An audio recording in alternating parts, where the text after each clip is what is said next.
night at 11, President Donald Trump took to social media to announce Iran and Israel have agreed to a, quote, complete and total ceasefire.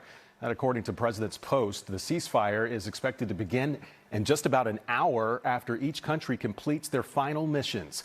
Iran's Revolutionary Guard shared video today of a missile launch. It was part of a strike on a U.S. base in Qatar.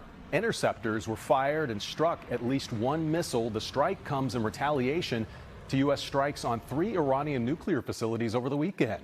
NBC 10's Johnny Archer joining us now in the studio with the latest on that reported ceasefire. Yeah, Johnny. This is a developing situation, Fred. President Trump announcing the ceasefire, and late tonight, Iranian state media acknowledging the ceasefire deal. Israel still has not publicly commented about this yet, but U.S. officials, they are still assessing today's attack from Iran at a U.S. base in the Middle East, where it's reported that no one was killed.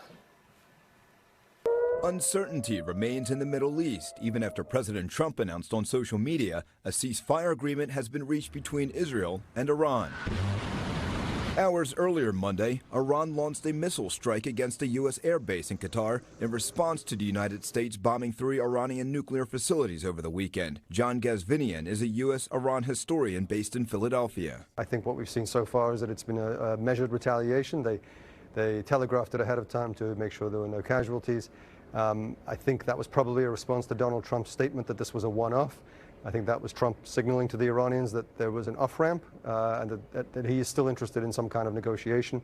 And so the Iranians, I think, probably cleverly realized that it was not in their best interest to escalate any further.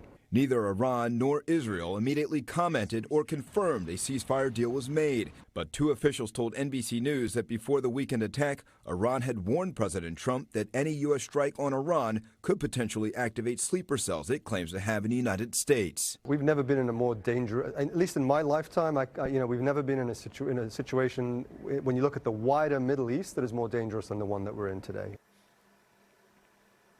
And after the retaliatory attack in Qatar today, Iran's supreme leader posting on X saying, in part, they will not surrender to anyone's attack. But again, late tonight, Iran saying that there was a ceasefire agreement made. In the studio, Johnny Archer, NBC 10 News.